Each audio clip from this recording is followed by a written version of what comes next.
Good morning mga Brad! Kumusta tayo? It's early morning here in Manila. Kung saan ka man nakikinig ngayon. Anong oras na ba? It's 5:50. We're on our way to Makati. I was invited by a friend, a good friend from the feast, si kapatid na Randy Borromeo, to speak to his group of businessmen. He invited me to share about integrity and hard work, excellence in the workplace.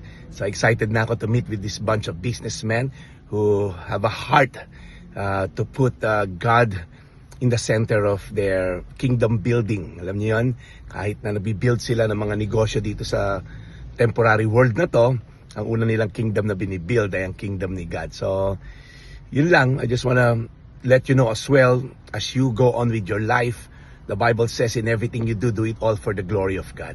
So whether you're a housewife, maybe you're a janitor, you're a CEO, or you may be running a country, the ultimate purpose of our existence, whatever we do, whether we eat or drink, is that we give God the glory. So, yun lang ang tanong natin.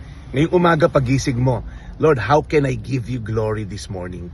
How can I glorify you dito sa gagawin ko? So, that's a good question to ask before we even do anything. So, let me just start with a word of prayer. Start our day with prayer to tap into God's power. Lord, we lift up to you our day today.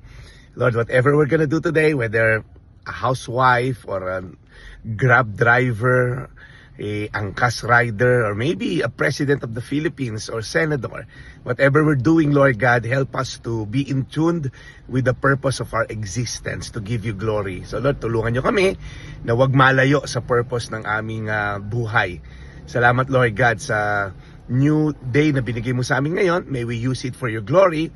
At mamaya, pagtulog namin, we can say, it's a day well spent because we did everything for your glory. In Jesus' name, amen. Alright, we'll keep you posted mamaya. Anong nangyari sa meeting natin. God bless.